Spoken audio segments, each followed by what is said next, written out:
JKR അക്കാഡമിയിലേക്ക് എല്ലാവർക്കും ഒരിക്കൽ കൂടി സ്വാഗതം. കേരള ബാങ്ക് ക്ലർക്ക് കാഷ്യർ തസ്തികയിലേക്ക് അപേക്ഷ സമർപ്പിച്ചുള്ള ഉദ്യോഗാർത്ഥികൾക്ക് വേണ്ടിയിട്ടുള്ള റാങ്ക് ഫയൽ ലഭ്യമാണ്. റാങ്ക് ഫയൽ PDF ആയിട്ടാണ് തയ്യാറാക്കിയിട്ടുള്ള. ആവശ്യമുള്ള ഉദ്യോഗാർത്ഥികൾക്ക് മെയിൽ വഴിയോ വാട്സപ്പ് വഴിയോ അയച്ചു നൽകുന്നതാണ്.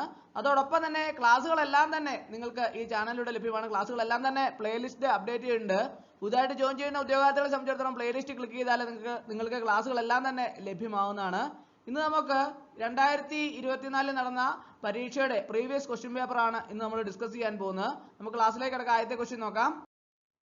The basis for payment of audit fee for primary land mortgage bank is, അതായത് പ്രൈമറി ലാൻഡ് മോർഗേജ് ബാങ്കിനുള്ള ഓഡിറ്റ് ഫീസ് അടയ്ക്കുന്നതിനുള്ള അടിസ്ഥാനം. അപ്പോൾ ഓരോ ബാങ്കുകൾക്കും, സഹകരണ ബാങ്കുകളെ സംബന്ധിച്ചിടത്തോളം, സൊസൈറ്റികളെ സംബന്ധിച്ചിടത്തോളം അവരുടെ ഓരോരുത്തർക്കും അവരുടേതായ അടിസ്ഥാനമുണ്ട് ഓഡിറ്റ് ഫീ അടയ്ക്കുന്നതിന്. അപ്പോൾ ഈ ഇവിടെ ചോദിച്ചിരിക്കുന്നത് പ്രൈമറി ലാൻഡ് മോർഗേജ് ബാങ്കിനുള്ള ഓഡിറ്റ് ഫീസ് അടയ്ക്കുന്നതിനുള്ള അടിസ്ഥാനം എന്താണെന്നാണ് ചോദിച്ചിട്ടുള്ളത്. 4 ഓപ്ഷൻസ് കൊടുത്തിട്ടുണ്ട്. Option A, the aggregate of loans issued and that recovered during the year under audit. Option B, the working capital for the audited period. Option C, the gross income earned during the period. Option D, none of these. ഏതാണ് ഇതിന്റെ അകത്ത് ശരി ഉത്തരം? Option A ആണ് correct answer.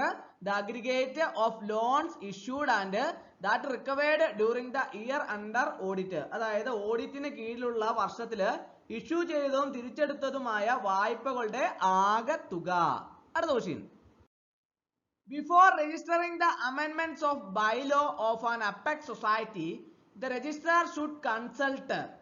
അതായത് ഒരു apex സൊസൈറ്റിയുടെ bylaw ഭേദഗതികൾ രജിസ്റ്റർ ചെയ്യുന്നതിന് മുമ്പ് രജിസ്ട്രാർ ഡാഷുമായി ബന്ധപ്പെടണം. ആരുമായിട്ടാണ് ബന്ധപ്പെടേണ്ടത്? ഈ അപ്പെക്സ് സൊസൈറ്റികളുടെ ഈ ബൈലോ ഭേദഗതികൾ രജിസ്റ്റർ ചെയ്യുന്നതിന് മുമ്പ് രജിസ്ട്രാർ ആരുമായിട്ടാണ് ബന്ധപ്പെടേണ്ടതെന്നാണ് ചോദിച്ചിട്ടുള്ളത്. Option A, state cooperative union. Option B, circle cooperative union. Option C, both state and circle cooperative union. Option D, none of the above. ഏതാണ് ശരി ഉത്തരം? ഓപ്ഷൻ എ ആണ് correct answer. State cooperative union. അതായത് ഒരു apex സൊസൈറ്റിയുടെ bylaw ഭേദഗതികൾ register ചെയ്യുന്നതിന് മുമ്പ് രജിസ്ട്രാർ സ്റ്റേറ്റ് കോഓപ്പറേറ്റീവ് യൂണിയനുമായി ബന്ധപ്പെടണം. അടുത്ത question. The term of office of State Cooperative Election Commission is. ഈ സ്റ്റേറ്റ് കോഓപ്പറേറ്റീവ് ഇലക്ഷൻ കമ്മീഷന്റെ ഈ കാലാവധി, അതായത് സംസ്ഥാന സഹകരണ തെരഞ്ഞെടുപ്പ് കമ്മീഷന്റെ കാലാവധിയാണ് ചോദിച്ചിരിക്കുന്നത്. Option A 1 year, option B 3 year, option C 5 year, option D 10 years. ഏതാണ് ശരി ഉത്തരം? The term of office of State Cooperative Election Commission is 5 year ആണ്, 5 വർഷമാണ്. അടുത്ത question. The enquiry by the registrar under section 65 shall be completed within a period of.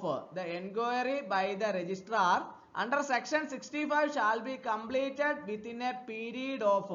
അതായത് ഒരു section 65 പ്രകാരം registrar നടത്തുന്ന അന്വേഷണം ഒരു കാലയളവിനുള്ളിൽ പൂർത്തിയാക്കും. എത്ര കാലയളവിനുള്ളിലാണ് പൂർത്തിയാക്കുന്നത് എന്നാണ് ചോദിച്ചിരിക്കുന്നത്. Option A 2 months, option B 3 months, option C 5 months, option D 6 months. ഏതാണ് ശരി ഉത്തരം? ഓപ്ഷൻ ഡി ആണ് correct answer, 6 months. The enquiry by the registrar under section 65 shall be completed within a period of 6 months. അടുത്ത question. Where a person is refused admission as a member in a society, the decision refusing admission together with the reasons therefore shall be communicated by the society to that person. അതായത് ഒരു വ്യക്തിക്ക് ഒരു സൊസൈറ്റിയിൽ അംഗമായി പ്രവേശനം നിഷേധിക്കപ്പെട്ടാൽ പ്രവേശനം നിരസിക്കുന്ന തീരുമാനം കാരണം സഹിതം സൊസൈറ്റിയുടെ ആ വ്യക്തിയെ അറിയിക്കും. എത്ര ദിവസത്തിനുള്ളിലാണെന്നാണ് ചോദിച്ചിട്ടുള്ളത്. അപ്പോൾ നമ്മളിപ്പോൾ ഒരു സൊസൈറ്റിയെ സംബന്ധിച്ചിടത്തോളം സൊസൈറ്റിയിൽ ഷെയർ എടുക്കുന്നതിന് നമ്മൾ അതിനു വേണ്ടിയിട്ടുള്ള അപേക്ഷ നമ്മൾ കമ്മിറ്റിയിൽ സമർപ്പിക്കേണ്ടതാണ്. പ്രസ്തുത കമ്മിറ്റി അപേക്ഷയുടെ മേലെ തീരുമാനം എടുക്കാനുള്ള അധികാരം കമ്മിറ്റിക്കാണ്. കമ്മിറ്റി അതിന്മേൽ തീരുമാനമെടുത്ത് ഒന്നെങ്കിൽ അത് അംഗീകരിക്കാം അല്ലെങ്കിൽ നിരസിക്കാം. അപ്പോൾ അതിനെക്കുറിച്ചാണ് ചോദിച്ചിട്ടുള്ളത്. ഒരു വ്യക്തിക്ക് ഒരു സൊസൈറ്റിയിൽ അംഗമായി പ്രവേശനം നിഷേധിക്കപ്പെട്ടാൽ പ്രവേശനം നിരസിക്കുന്ന തീരുമാനം കാരണങ്ങളോടൊപ്പം സൊസൈറ്റി ആ വ്യക്തിയെ അറിയിക്കും. എത്ര ദിവസത്തിനുള്ളിലാണ് അറിയിക്കുന്നത് എന്നാണ് ചോദിച്ചിരിക്കുന്നത്. Option A within A period of 30 days from the date of the decision. Option B within A period of 10 days from the date of the decision. Option C within A period of 15 days from the date of the decision. Option D within A period of 5 days from the date of the decision. ഏതാണ് ശരി ഉത്തരം? Option C ആണ് correct answer. Within A period of 15 days from the date of decision. തീരുമാനത്തിന്റെ തീയതി മുതൽ 15 ദിവസത്തിനുള്ളിൽ അറിയിക്കണം. അടുത്ത question. Which among the following is not a dispute resolution body as per chapter 9 of the Kerala Cooperative Societies Act? അതായത് താഴെ പറയുന്നവയിൽ ഏതാണ് കേരള കോപ്പറേറ്റീവ് സൊസൈറ്റീസ് ആക്ടിന്റെ അധ്യായം 9 പ്രകാരം തർക്കപരിഹാര ബോഡി അല്ലാത്തത്? അപ്പോൾ ഓപ്ഷൻ നോക്കാം. Option A secretary department of corporation. Option B registrar. Option C cooperative ombudsman. Option D cooperative arbitration court. അപ്പോൾ താഴെ പറയുന്നതിൽ ഈ പറയുന്ന ഓപ്ഷനിൽ ഏതാണ് കേരള കോപ്പറേറ്റീവ് സൊസൈറ്റീസ് ആക്ടിന്റെ അധ്യായം 9 പ്രകാരം തർക്കപരിഹാര ബോഡി അല്ലാത്തത് ഏതാണെന്നാണ് ചോദിച്ചിരിക്കുന്നത്. ഏതാണ്? കോപ്പറേറ്റീവ് ഓംബുഡ്സ്മാൻ ആണ് ശരി ഉത്തരം. അടുത്ത question. The legal punishment such as imprisonment or a fine for violation of the provisions of an act. അതായത് ഒരു നിയമത്തിലെ വ്യവസ്ഥകൾ ലംഘിച്ചതിന് തടവോ പിഴയോ പോലുള്ള നിയമപരമായ ശിക്ഷ, അത് ലംഘിച്ചതിനുള്ള ശിക്ഷ എന്താണ്? ഓപ്ഷൻ നോക്കാം. Option A penalty. Option B appeal. Option C award. Option D review. ഏതാണ് ശരി ഉത്തരം? The legal punishment such as imprisonment or a fine for violation of the provisions of an act, penalty. Option A ആണ് correct answer. അടുത്ത question. Which among the following is not a ground for cancellation of registration certificate of a cooperative society? അതായത് ഈ cooperative society, അതായത് താഴെ പറയുന്നവയിൽ ഏതാണ് ഒരു സഹകരണ സംഘത്തിന്റെ രജിസ്ട്രേഷൻ സർട്ടിഫിക്കറ്റ് റദ്ദാക്കാനുള്ള അടിസ്ഥാനം അല്ലാത്തത്? അതായത് ഇപ്പോൾ സഹകരണ സൊസൈറ്റിയെ സംബന്ധിച്ചിടത്തോളം അവരുടെ രജിസ്ട്രേഷൻ ഒക്കെ റദ്ദാക്കാൻ വേണ്ടിയിട്ട് മതിയായ കാരണങ്ങൾ ഉണ്ടായിരിക്കണം അല്ലേ? അല്ലാതെ ചുമ്മാ വെറുതെ ഒരു സൊസൈറ്റിയുടെ പ്രവർത്തനം രജിസ്ട്രേഷൻ റദ്ദാക്കാൻ സാധിക്കില്ല. അപ്പോൾ അതിന് പല കാരണങ്ങളുണ്ട്. അതിൻ്റെ അകത്ത് ഈ അടിസ്ഥാനമല്ലാത്ത ഈ 4 എണ്ണത്തിൽ തന്നിട്ടുള്ളതിൽ അടിസ്ഥാനമല്ലാത്തത് ഏതാണ് എന്നാണ് ചോദിച്ചിട്ടുള്ളത്. ഏതാണ് ഇതിൻ്റെ അകത്ത് അടിസ്ഥാനമല്ലാത്തത്? Option A when all of the assets and liabilities of a society are transferred to another society. Option B when a society fails to elect managing committee even after 12 months from the time of for conduct of election. Option C when 2 or more societies are amalgamated into a new society. Option D when a society is divided into 2 or more societies. ഏതാണ് അടിസ്ഥാനമല്ലാത്തത്?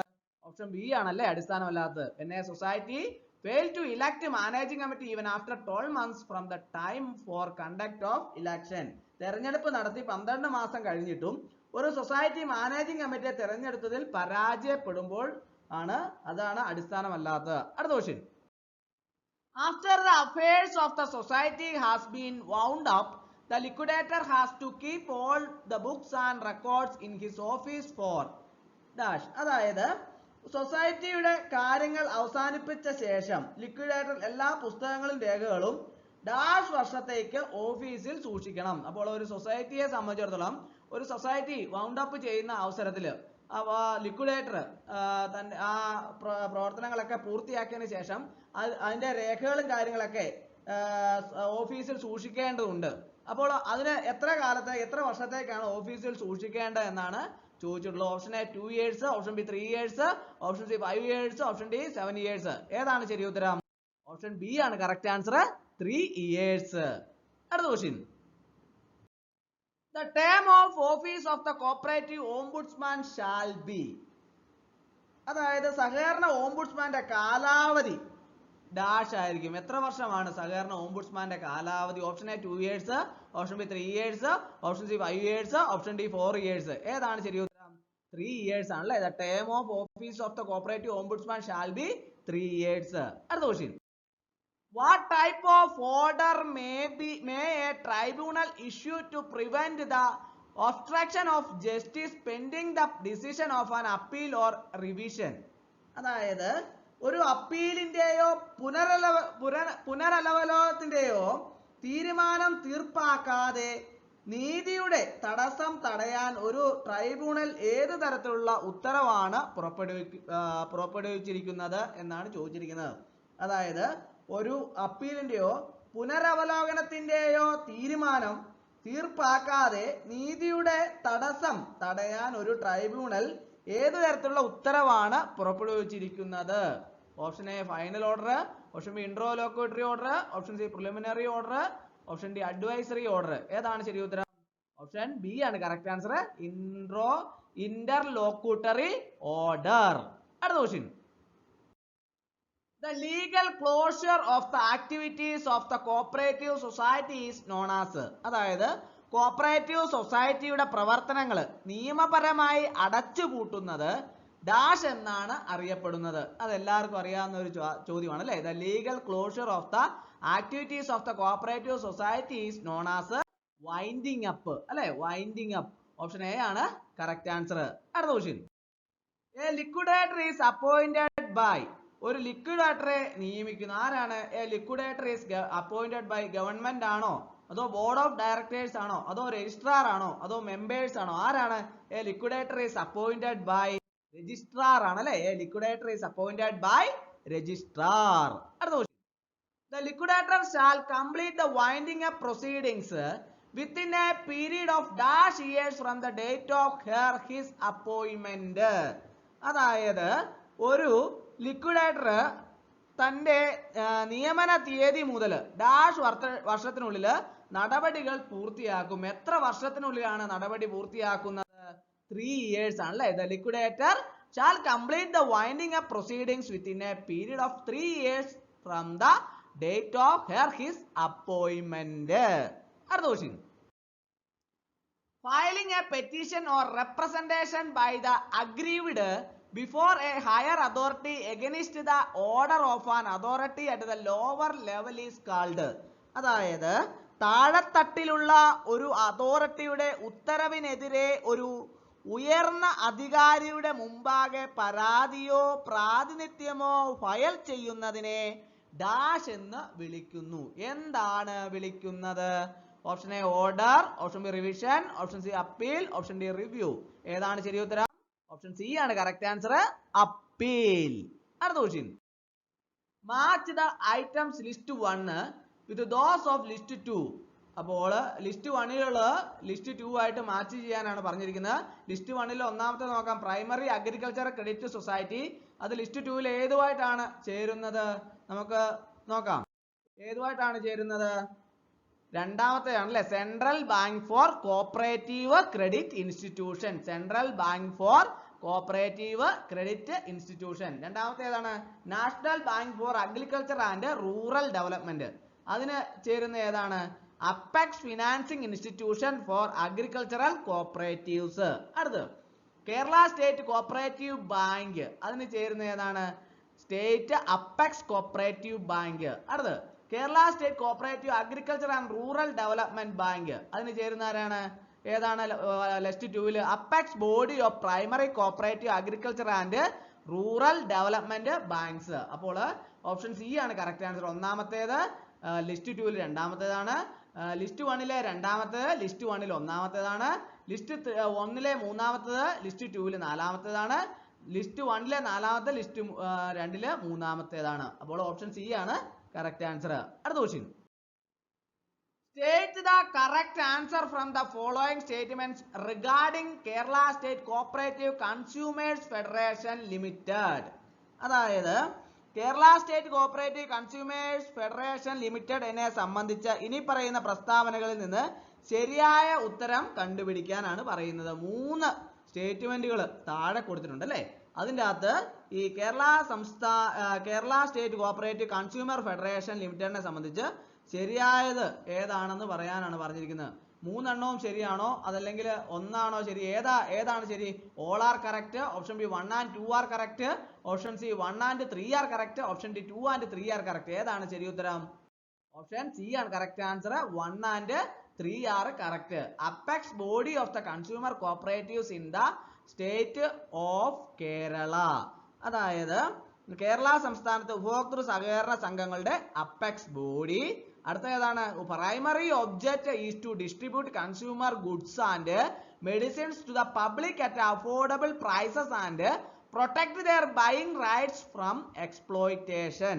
അതായത് ഉപഭോക്തൃ വസ്തുക്കളും മരുന്നുകളും മിതമായ നിരക്കിൽ പൊതുജനങ്ങൾക്ക് വിതരണം ചെയ്യുകയും അവരുടെ വാങ്ങൽ അവകാശങ്ങൾ ചൂഷണത്തിൽ നിന്ന് സംരക്ഷിക്കുകയും ചെയ്യുക എന്നതാണ് പ്രാഥമിക ലക്ഷ്യം. ഈ രണ്ടെണ്ണമാണ് കറക്റ്റ് ആയിട്ടുള്ള. ഒന്നാമത്തേതും മൂന്നാമത്തേതുമാണ് കറക്റ്റ്. അടുത്ത question. Identify the accurate statements regarding the activities of the Kerala State Cooperative Federation for Fisheries Development Limited. അതായത് Kerala state cooperative federation for fisheries development ലിമിറ്റഡിന്റെ പ്രവർത്തനങ്ങളെ കുറിച്ചുള്ള കൃത്യമായ പ്രസ്താവനകൾ തിരിച്ചറിയുക. 4 പ്രസ്താവനകൾ കൊടുത്തിട്ടുണ്ട്. അതിൻ്റെ അകത്ത് Kerala state cooperative federation for fisheries ഡെവലപ്മെന്റിന് കൃത്യമായ പ്രസ്താവനകൾ ഏതാണെന്നാണ് ചോദിച്ചിരിക്കുന്നത്. Option A all are correct, option B 1 and 2 are correct, option C 1 and 3 are correct, option D 2 and 3 are correct. ഏതാണ് ശരി ഉത്തരം? ഓപ്ഷൻ എ ആണ് correct answer. All are correct. Option ഒന്നാമത്തെ ഏതാണ്? Interest free loan. രണ്ടാമത്തേതാണ് production bonus scheme for fisherman. Third one infrastructure development in harbours and selected fish markets. Fourth one white kerosene bunks. അടുത്ത question. State the correct answer from the following statements regarding Kerala bank. അതായത് കേരള ബാങ്കിനെ സംബന്ധിച്ച് ഇനി പറയുന്ന പ്രസ്താവനകളിൽ നിന്ന് ശരിയായ ഉത്തരം പറയുക. 3 പ്രസ്താവനകൾ കൊടുത്തിട്ടുണ്ട് അല്ലേ? അത് കേരള ബാങ്കിനെ സംബന്ധിച്ച് ശരിയായ പ്രസ്താവനകൾ ഏതൊക്കെയാണ്? ഓപ്ഷൻ നോക്കാം. Option A all are correct, option B all are correct except 1, option B all are correct except 2, option D all are correct except 3. ഏതാണ് ശരി ഉത്തരം? ഓപ്ഷൻ ബി ആണ് correct answer. All are correct except 1. All are correct except 1. Kerala state cooperative bank limited was including in the second schedule of the reserve bank of India act 1934. Kerala state cooperative bank limited 1934 RBI ആക്ടിന്റെ 2ാം ഷെഡ്യൂളിൽ ഉൾപ്പെടുത്തിയിട്ടുണ്ട്. അതുപോലെ തന്നെ bank name of Kerala state cooperative bank is Kerala bank. Kerala bank എന്നാണ് Kerala state cooperative ബാങ്കിന്റെ പേര്. അപ്പോൾ all are correct except 1. അടുത്ത question. Kerala state handloom development corporation limited is also known as. അതായത് കേരള സ്റ്റേറ്റ് കൈത്തറി വികസന കോർപ്പറേഷൻ ലിമിറ്റഡ് ഡാഷ് എന്നും അറിയപ്പെടുന്നു. എന്താണ് അറിയപ്പെടുന്നത്? ഹാൻവീവ് എന്നും അറിയപ്പെടുന്നു. അപ്പോൾ ഇന്നത്തെ ക്ലാസ് എല്ലാവർക്കും ഇഷ്ടമായെന്ന് വിചാരിക്കുന്നു. ഇഷ്ടമായ ലൈക്ക് ചെയ്യണം, ഷെയർ ചെയ്യണം, സബ്സ്ക്രൈബ് ചെയ്യണം. പരമാവധി എല്ലാവരിലേക്ക് എത്തിച്ചോളൂ. ഒരിക്കൽ കൂടി എന്നോട് നിർത്തട്ടെ. നന്ദി, നമസ്കാരം.